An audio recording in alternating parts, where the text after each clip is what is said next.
morning, everybody. How are you today? My name's Eva. I'm the director of the Scottish Yarn Festival and the Scottish Wool Producers Showcase. The festival is fast approaching, too fast, if I'm being honest. It will be taking place again in Perth on the 9th and 10th of September. And there we go. Next one scheduled in. With one of our vendors ahead of the event, so you can just get to know some of them a little bit before they come. Sorry, it's been a morning. Good morning, Suzi. How are you doing? Hello. Hi. Hello. How are you today? Oh, I'm great, thank you. I'm really good. Yeah. Good stuff. It's, sitting here in the studio, wishing there was a little bit more sunshine, but you know. Yeah, we've got sun today, but I can't say that I've seen much of it at all this summer. Just locked behind a laptop trying to get all the things done. Yeah. Those really 2 warm weeks that we had, I didn't get out in it at all and was gutted because it is kind of sweater weather here. It's been sweater weather here for a little while, even though it is bright. So yeah, it's not warm down south today either. So you know, we haven't got the good weather either. No. So for those people who are joining from our side and maybe don't know who you are, would you like to introduce yourself? Okay, hi, I'm Suzi. I'm Folkestone Harbour Yarn. I'm based in Folkestone, Kent, which is very, very, very down south if you're one of the Scottish viewers. And I've been doing this since I started Folkestone Harbour Yarn in 2015 because I felt there was a bit of a gap in the market, and because we have our own breed down here, the Kent Romney, and also yeah, so that's one of the reasons I started doing this. Also, it was because I couldn't find the colorways that I really wanted in the shops. So yeah, that's me. That's why I started Folkestone Harbour Yarn. I've lived around this area for well, most of my life, give or take a few bits where I've moved away. I grew up on a farm on Romney Marsh, so we had a lot of sheep, and it's just always been part of my life. So yeah. It's lovely. And you've got a bricks and mortar business where you are, as well as being online. I'm in my studio, which is where I run everything from, and then I also collaborate with a local wool shop. They stock my stuff. I do a lot of their window displays and things like that. So yeah, I've got as well as the online bricks and mortar locations. Yeah. So what we've been doing with these lives is we've been theming them. So obviously there's not a single thing that people want to miss from you, but if you could only just choose 3, what are those 3 things not to miss from you? Okay, so the first thing that I've got is I have got a lot of Kent Romney yarn. So this is naturally, I've got it on several weights. This is double knit. It's a bit hard to show you on the camera. It's double knit. It's naturally dyed. So these are all dyes that I've either grown in my own garden or sourced from reputable suppliers. And I do variegated colorways in the natural dye as well. I'll be bringing lots of samples with me to show people how it knits up and things like that. And I also have Romney on sock weight yarn, so pure Kent Romney, and that is acid dyes instead of naturally dyed. But there's lots and lots and lots and lots of colours, and I'm not doing myself any favour being this close to the camera, but I'm trying to show you. So that's one thing. The Kent Romney fleeces is one of the things that I really specialise in. They're gorgeous, particularly those botanical dyed ones. Some of those are incredibly vibrant. Yes, and they do really keep the vibrancy. I have a display blanket that's about 8 years old that I bring with me to all the shows, and the colours are still really, really bright. So I fix and I mordant them properly so that the saturation of that brightness shows really well, and it stays. And when people say to me things like, oh, do natural dyes fade? I say they do, but it takes a long time. Think sort of medieval tapestries in a castle. 600 years ago, they were bright red. So If you buy from me a really bright natural dyed yarn, like one of these, the bright reds or the bright pinks, that colour is going to stay for the rest of your life, unless you do something really daft, like, well, people look after their knitwear once they've hand knitted something. Unless you put it out in the sunlight and pour bleach on it, the colour's going to stay pretty well. So yeah.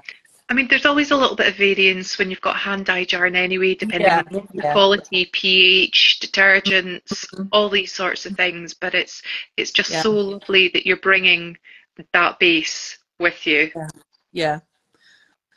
It's one of my. I mean, I grew up with those sheep. My uncle and my father have quite a large flock on Romney Marsh. So yeah, it's always, Romney's been part of my life since I was little. Okay, so that's a big one that people just do not want to miss from you. What else have you got for us? What else I've got for you is I design stitch markers and needle gauges based on my cats, Bella and Herman, and those are the stitch markers. But for you guys in Scotland, so these are just laser cut on acrylic by a local Folkestone based business. I work alongside her.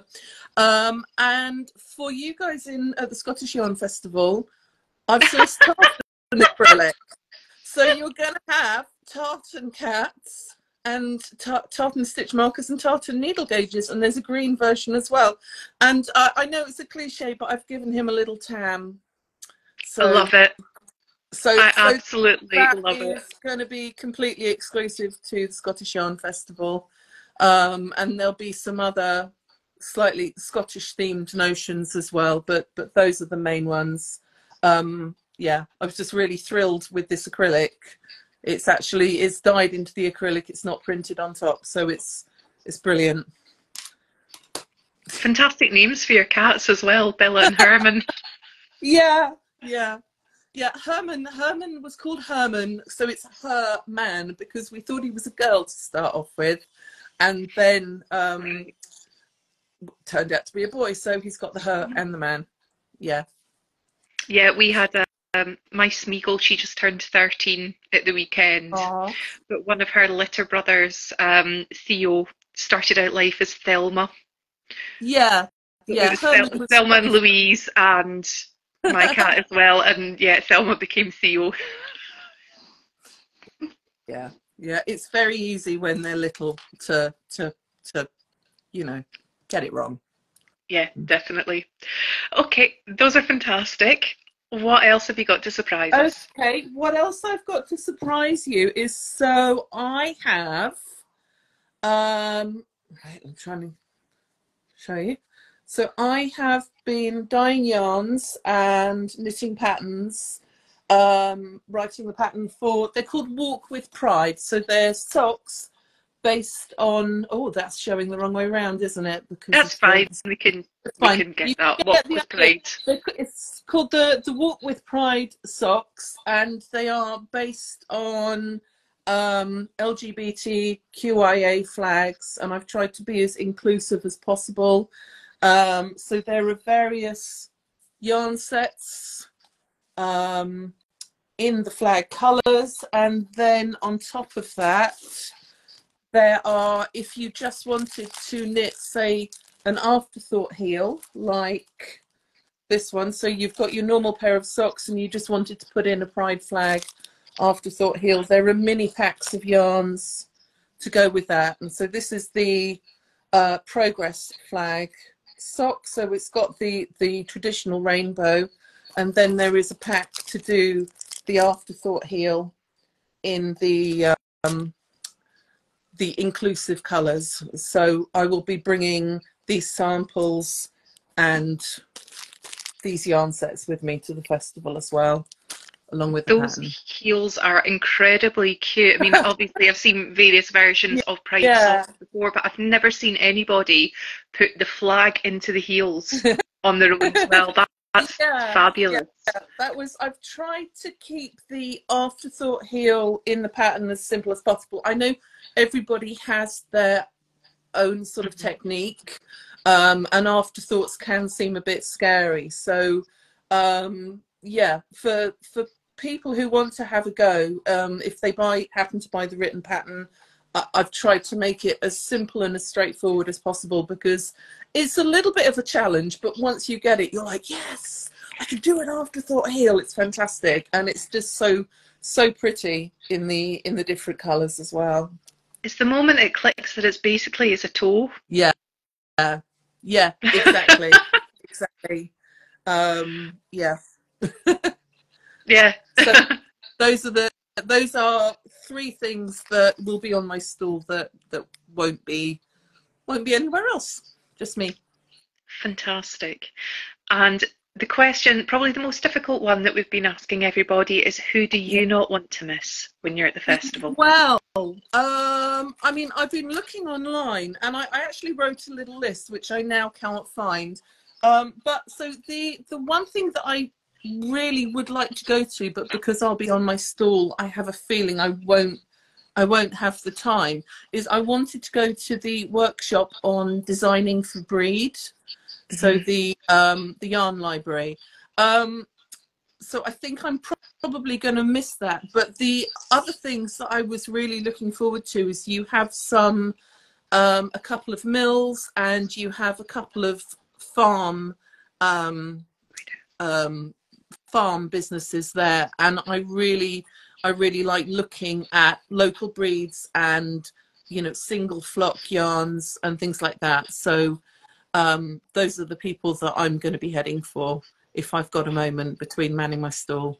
Yeah, we've got a few. I'm just trying to think straight off the top of my head. There's Oostwool, there's New Lanark will be there. You've got the Border Mill will be there with their rose blend fibres as well.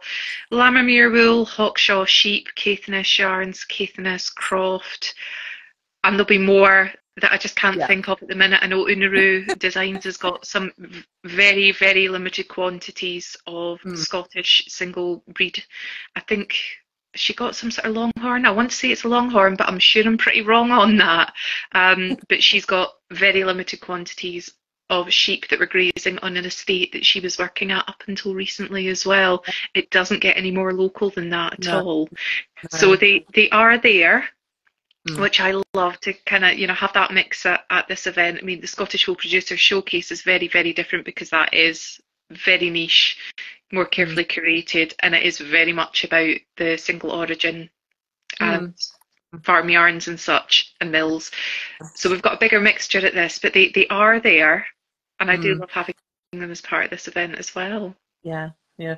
Well, my ambition one day is to have possibly from our own flock, or maybe one of my cousin's flocks, my own yarn spun from Kent Romney. So but that's in the future. I'll just concentrate on dyeing at the moment. But I'm completely obsessed. Oh, sorry, somebody's just rang my bell. So I'm going to ignore it. I'll let you go. Lovely speaking to you. The postman, but yeah. Okay, we'll see you later on. Bye, Susie. Bye-bye. Bye. Bye.